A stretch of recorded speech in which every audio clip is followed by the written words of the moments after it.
Hello and welcome to the February edition of SheThePeople.tv's Women Writers Fest.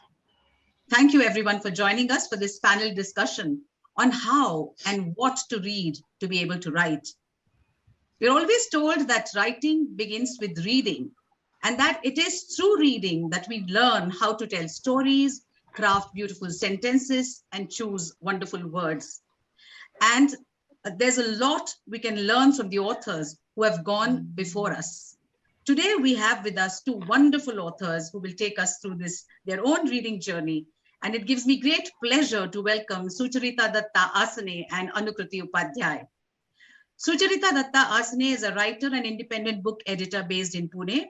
She works as fiction editor for the Bangalore Review and as faculty for courses in writing and editing at Symbiosis College of Arts and Commerce and Flame University. Her short story collection, Cast Out and Other Stories, was among Amazon's Best of Summer from India 2018 and was reviewed widely. In 2013, Sucharita's short story, Rear View, won the inaugural Dastan Award. In 2008, her short fiction collection, Jungle Stories, won the second prize at the Oxford Bookstore's Debut Writers Award. Her stories have been published in various prestigious print anthologies and online literary journals. Welcome. Anukrti Upadhyay has postgraduate degrees in management and literature and a graduate degree in law. She writes fiction and poetry in both English and Hindi. Her English works, twin novellas Daura and Bhauri, have been nominated for awards. She has been awarded the Sushila Devi Award for the best work of fiction written by a woman author in 2020 for her novel Kintsugi. In Hindi, her notable works are a short story collection Japani Sarai and a novel Nina Auntie.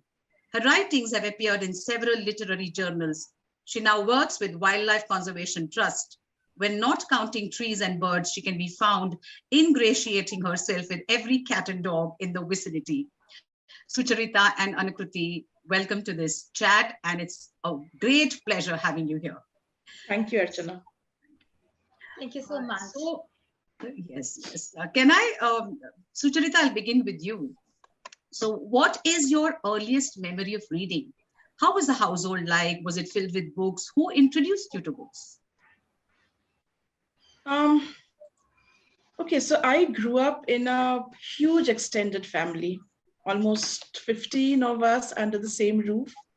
Grandparents, aunts, uncles, my parents, sibling, all of us. The house wasn't too big to accommodate, but we managed, and I think we managed quite well. The house had more trees than books actually, but coming from a small town at that time, I grew up in Jamshedpur. Okay. So we didn't have access to too many bookshops, So when my parents would, especially my mother, when she would go to Calcutta, she would pick up what she could. But, we didn't have the kind of access now children have, or, you would have had we been in a larger city. So I would read whatever was at home. Right. So, and my mother used to teach English literature in the college there. So I had access to her books.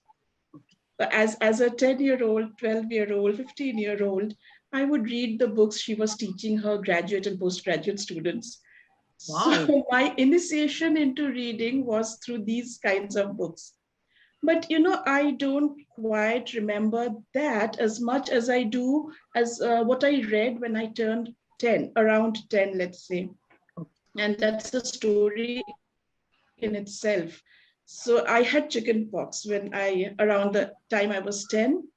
And, at that time, you would have to be away almost in quarantine for 21 days till all your scabs fell off and all that. So nobody would come close to you. And my mother had to go to college. So she used to, make me sit inside this mosquito net.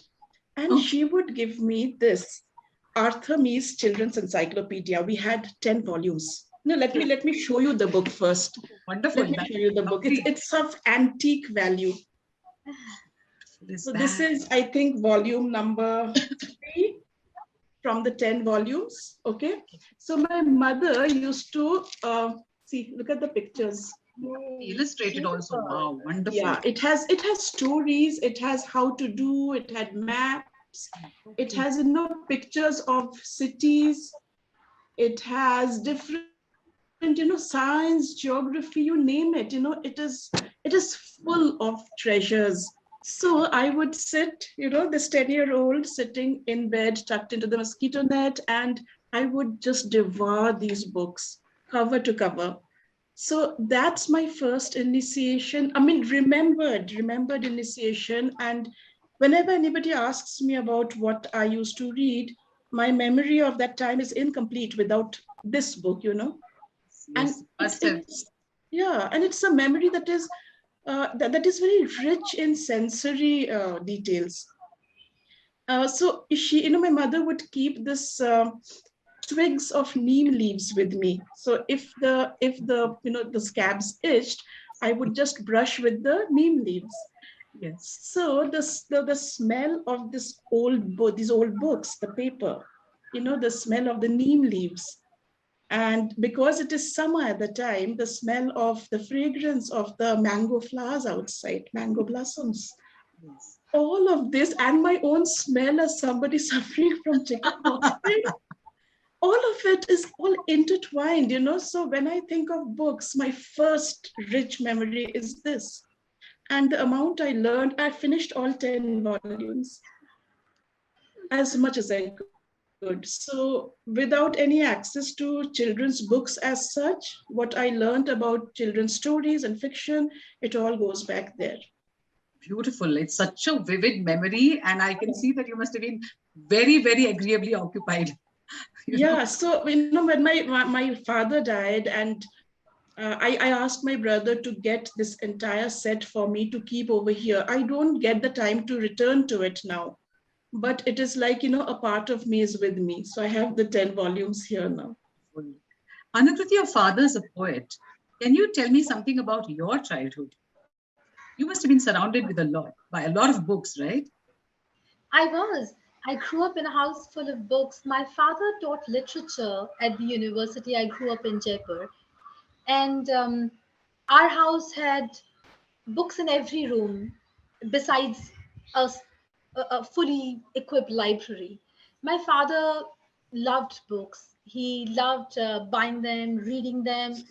My mother was a great reader. She would read all the time. So everybody read at home. Even visitors read. So I don't remember a time when I didn't read. I remember I would climb up on a little stool to reach volumes which were on the higher shelves and pick out a volume and get so engrossed that my mother would find me hours later still standing on that stool, the book in my hand, dripping with sweat. Uh, these are all summer vacation memories. Um, or sitting in a corner, transfixed by the book I was reading. I remember I was the unsociable child at every family gathering or social gathering with a book tucked under my arm.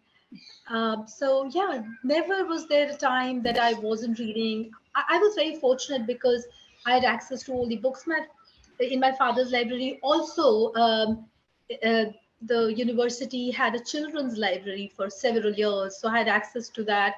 My mother bought me books. She tells me that the way I started reading was she would read a story and leave it halfway through and then leave the book lying around. And soon she found, without any conscious teaching, at a very early age, I started putting words together and making out the story because I was so curious. I read after the um, initial children's book period. I read just like Sucharita, books meant not for children. Um, I remember reading Parti Parikatha by Panishwarnath Renu, a seminal work in Hindi literature, uh, unlike any unlike any other book I've read, even till date. And I remember sitting in our veranda on the floor and puzzling through the book. I must have been 9 or 10. There were lots of regional language words in it, lots of themes that I did not understand. The capitalism versus collectivism, farmers versus the feudal system or the government system. They were not. I couldn't understand them, but even then I understood the power of that language and the power of the story, which I could only see hazily, as you see things through a translucent veil. And I remember my father had given that book to me because maybe I was troubling him too much, and he gave me the book to get rid of me for some time at least. And my mother found me reading it. And she took me to my father and said, "Did you give Anu this book?" And my father said, "Yes." And my mother said, "But she's been turning pages. I am sure she's not getting anything out of it." My father said, "Never mind. She will read it, and that's the only way she'll get something out of it." And he was right. So, yeah, books are all connected with Writing then, memory. Anukriti? Were you writing? Yeah, it was. My mother keeps telling me how almost when I started reading, quite shortly after that, I started stringing words together and writing poems. I'm embarrassed to think what I must have turned out, but apparently I was quite proud of my effort. I would write them and I would take them to my mother and read them out because, and I wanted to know whether they were good enough for me to read them out to my father because he was such a good poet and we all heard his poetry. People came to hear his poetry. So yeah, I used to do that, but not prose. I just wrote poetry, a lot So, of it apparently. so would you say that it was what was happening around you all the time? You know, the words that you heard, the poetry that was that were being read. Is that what led you to write? That's a good question. I think definitely reading had a role in it Hmm. because language is absorbed through these two medium, listening and reading. Um, Except for the poetry I heard when my father recited it to my mother or to visitors. My main medium was reading books. We were a quiet household because we were all readers. So I would say, to a large extent, books, but the rhythm of language that you get through listening to poetry or reading poetry too, but listening provides you that instinctive awareness of which word goes with which word. Yes. And even now, when I go back to writing poetry, for without conscious effort, without a conscious searching for words, the words fall like, flowers fall from the trees. They fall because they they belong on the earth now, and similarly these words belong together and now they are ready. So yeah, I think I absorbed the So rhythm from listening, but words from reading. wonderful. Sucharita, do you remember reading something that had an amazing impact on you and, feeling that this, I too want to write like this. I too want to, narrate a story like this. Did any book have that kind of an impact on you? It could be one, it could be many, it could be none. Let me know. Um, yeah, there were quite a few. When you start reading the adventure stories as a teenager, you want to write a novel where you have, Yes. the kids going on an adventure. And I remember starting one. And, it was early days still. I was still in school. I was more interested in writing poetry. That's what I used to write mainly those days. I was obsessed with poetry. And I also think I developed slowly my love for words and for images from writing poetry in those days. But more than a book, I think it's an incident that really affected me and made me want to write. And that's how I wrote my first story as an adult. But even then, I would say, the way I approached the story, the way I wrote it, the tone in it, all of that was definitely influenced by a short story I read, around the time I turned 20, I think.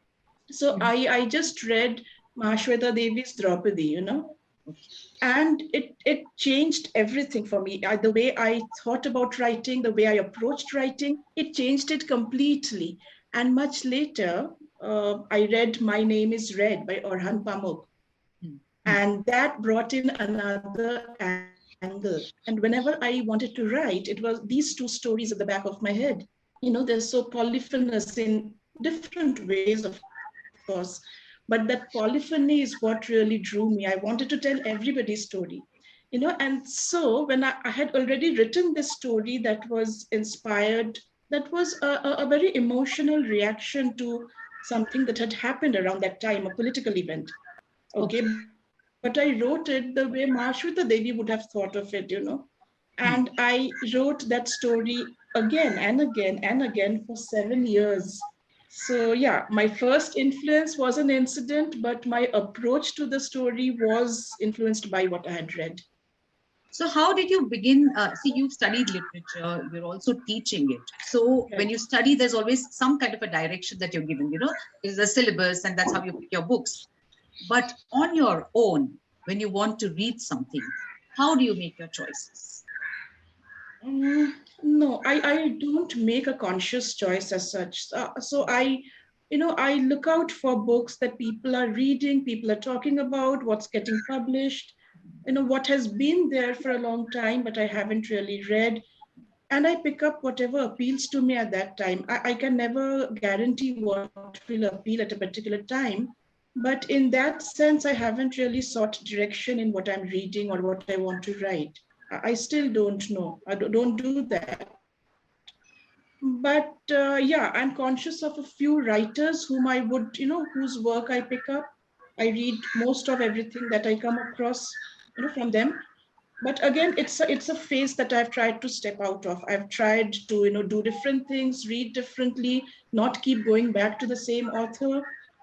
So yeah, like I've said earlier, I'm very nomadic in my choice of books, what I read, when I read. It's simply something that must appeal to me. Of course, I read the book blurbs, and then decide. Okay. But Okay. otherwise, having studied literature, I can't say that, yeah, it has given me a sense of direction of what I must read. I pick up what I want to read. So when you spoke about, reading a few authors, so did you pick up, say, one author and read all the books by that author, or how did that go? No, with Mahashweta Devi, that happened because, I was so taken up with what I had read from her and by then, of course, she had published so much that I had to literally, run to keep up with whatever she had written. So I read all of her journalistic writing, all of her fiction, everything. And I had decided to do my MPhil on her works. So I went to Calcutta and I met somebody called I call him Amlanda. He was a professor at that time. And he gave me a lot of material. So, she's the only author ever whom I've read, in a very planned, conscious way. I did not do my MPhil on her later, but she and Conrad are two writers I have tried to read as much as possible in a very conscious way. Thank you for that. Anukriti, what about you? Do you drop a list of books? You write both in Hindi and in English. You write prose and poetry. So, how do you read? How do you choose your books? No, just like Sucharita, I do not draw up a list of books, and I do not decide to read this writer or that writer. I feel there are times when you are supposed to read a writer, and it, and the book chooses you as much as you choose the book. It sounds very vague, but that's that's how I feel about reading. I remember as a young girl reading Aga's poetry.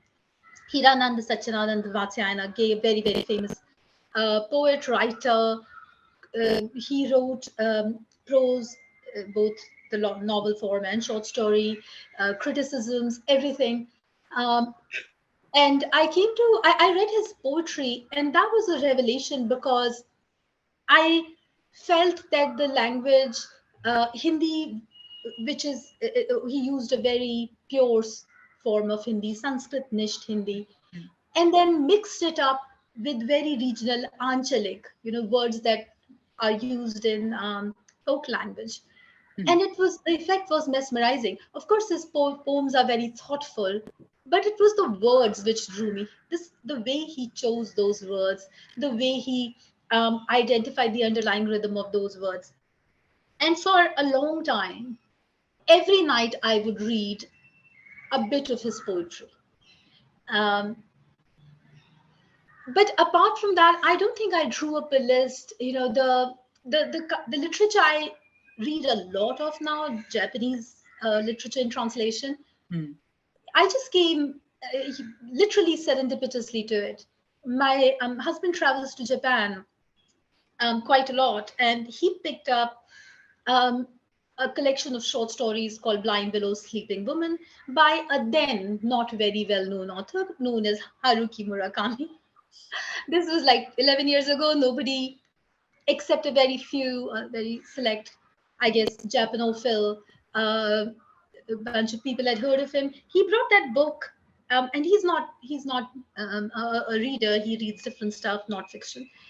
He brought it and he said for me, and he said, "You must read it because I think you might like it." And the bookshop, the lady at the bookshop said, "This is an amazing book." So I read it and I have never looked back. I read those short stories again and again with a sense of wonder every time I read them. At the way he mixed everyday with fantastical, the way he very subtly blurred the lines of what is believable and what is completely fabulous. Um, the obscurity of a lot of his metaphors, a lot of the themes he chooses, and yet the familiarity. I read it with such a sense of wonder, and I've read a lot of his works ever since. Um, but that is not to say that I pick up every one of his works. But I consciously pick up all Japanese literature in translation I can find, and I have read amazing works. The breadth of themes, the craft, the way they have diversity in craft, the way even the old literature of Japan was very modern in in the way it approached themes. So that all fascinated me. Whether I choose to make a list, um, I find myself incapable of doing it. It makes the process of reading a bit tedious because I'm sure Sucharita too, we all as students of literature had these reading lists and we had to read everything on that list and we had to make notes and we had to understand the craft in very academic terminology. Um, and uh, ever since I've been liberated from those compulsions, I want to absorb books and I want to learn from them, definitely learn from them, but not in an academic sense. I want the books to teach me by deceiving me, by not telling me that they are teaching me, by being so beautiful and so intriguing and so interesting that I learn by osmosis. So Marquez or John Updike or Nabokov, these people who were prose stylists who wrote prose that brings, it literally gives you goosebumps because it's so beautiful, even if their themes are disturbing or downright horrible. Um, those are the masters who teach you without your even being aware that you So are do learning. you think we Yeah, need to but you read? know that when you talked of the Japanese, oh, sorry, Archana, No, sorry. no, no problem. No, I just wanted to know. No, please continue, Sucharita. I No. just wanted to say that when you mentioned the Japanese writers, I remember that, yeah, there are those others also whom I always pick up. I may not like every book by them, but I definitely read Kazuo Ishiguro, especially The Buried Giant. I cannot get over the book because of the way he treats memory in it. You know, I've rarely come across another writer who can talk about memory the way he does in it and the consequences of memory. I am obsessed myself with memory and how to write about it. So this is one book I keep going back to, as I do to Amitav Ghosh and Kuratulin Haider. Kuratulin Haider, The Memory of a Nation, a much more public memory. So yeah, there are these obsessions I have with certain themes which take me back to some writers. So what do you look for, Sucharita, in a story? When you begin reading a book, are there some expectations? Do you read it purely for entertainment, for the narrative? I mean, what is it, for the craft? Do you study? Because now you spoke about how memory is being used. So when you read, is that automatic, all these things that you notice? Or do you annotate? No, I annotate only when I'm going to review a book. Otherwise, I don't usually annotate. But so when I started reading The Buried Giant, for example, I wasn't expecting anything from it. Okay, I Okay. like Ishiguro, so I picked up this book to read. It was among the recent releases.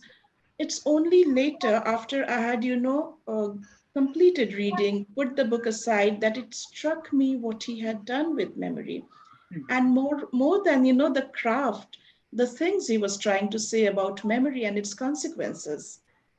So it's So do it's you not go that back then to certain I passages? do, then I find out a little more of how has he done this. Like, for example, shadow lines. How does Amitav Ghosh deal with memory of a lost land in that, Hmm. Hmm. right? There's another story I read some time back. It was sent to me by a friend of mine who's also a writer. It was on electric literature, Okay. this Yes. this literary journal. Yes. So here the writer had used, and because you talked of craft, here the writer had used italicized speech, which is very commonplace, right? When you Hmm. could choose to italicize speech, or you could choose to put them in quotation marks, or in regular font.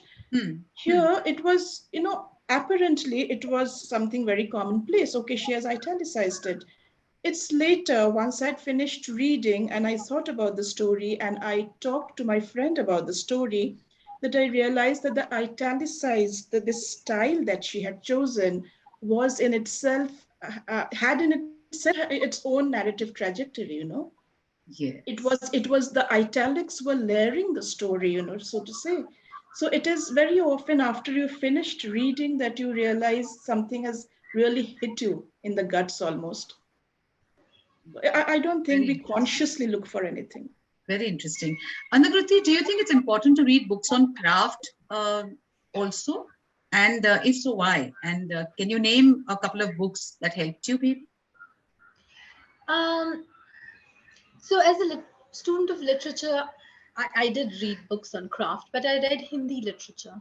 So, I read books by Nambar Singh and Ram Vilas Sharma, who talked about history of literature and the craft.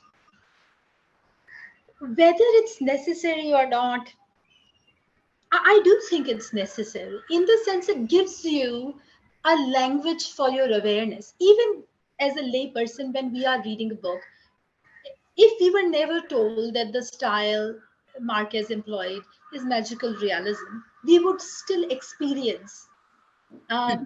the novelty, the richness, um, the thick weave of that style, the lushness of the way he tells his stories. But we wouldn't have a word to express it. We know this is that Marquez writes very differently from, say, Tanizaki Sensei or from, say, Hazari Prasad Dwivedi. They all write very differently. The books on craft give you that vocabulary so that you can put a label on it and you say, oh yeah, I this is the same craft that this writer employed. Whether putting labels helps or not, I know there are various schools of thought, but language is labels. I feel that if you know, it helps you look for those things. It enriches your own approach to writing. I recently read a book on a work of criticism on women's writing in Hindi by Sujata. She's a very well-known Hindi writer. She teaches literature also, and she wrote this book called Alochana Ka Stri Paksh, which means literally the criticism from a feminine, from a woman's perspective. And when I read that book, it came home to me that so many nuances of a woman's craft are missed out in what passed for mainstream criticism in Hindi literature. And sure, it's the same in English literature as well. We keep hearing how women's, in old times they were called bell letters. They just wrote beautiful, little pieces, and it was not considered, and it was never considered that they dealt with serious themes. Even genius writers like Susan Sontag or Virginia Woolf, they struggled because their themes were not considered important enough. So to have that knowledge of how what is craft, one intrinsically, and two, the different forms of it, it definitely enriches your reading and therefore your writing. At least that's what I feel. Thank you.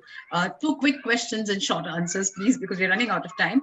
Sucharita, would you ever pick up a book which may not interest you, but because somebody has recommended it very highly or it's been critically acclaimed, would you read a genre which doesn't interest you because it helps you write better? Would you do that? Yes, definitely I would. Definitely. And this is something I've learned over the years. I used to stay away from books or, subjects that didn't really interest me. But I've learned this as a writer, that, you are somebody as a reader and you are again somebody as a writer. And the sensitivities that you bring to your writing, and that in a way determine what you may read also. So, I belong to this wonderful book club. Many of us are writers there, many of us are educators. So it has often happened that, somebody has suggested a book and we pick it up even if we don't like. And it has been a very enriching experience for me, especially because of, this exposure to different ways of writing that has helped me step out of my preconceived notions about what I would want to write, the topics I would want to write about. So definitely, yes, I would pick up. Wonderful. And Anukrti, do you think that is it true that as a writer, you find yourself hitting plateaus and roadblocks when you aren't reading? And if that happens, then does reading, resuming reading change that? So I'm always reading. So I'm probably a wrong person to ask the question. But yeah, I feel reading is where I go for all kinds of energy. And I read as diversely as I possibly can. I'm reading Calvino and a football book that my son has recommended called A Season with Verona. So yeah, I do believe that read, the more diverse you read, the more richly you read, you would probably avoid any roadblocks. And the enjoyment of reading also introduces you afresh to the enjoyment of writing. Thank you. And just one or two rapid fire questions. How many books do you read per month, Sucharita? It would be from 1 to 5. Okay, that differs. And Anukriti, you? Oh, I don't know. I keep rereading old books and I never count how many books I read, but maybe I will next time. Do you have a deadline? I mean, do you say, I must read 20 pages today or I must read 50 pages tomorrow? No? No, sometimes I read 2 pages. And how do you make time? Sorry. Sucharita, how do you make time? You have a day job, and so does Anukriti. Yeah, given the number of jobs one has, I don't keep a time aside. That's a luxury. So I read as and when and wherever possible. Okay, that's great. Anukriti, do you track your reading?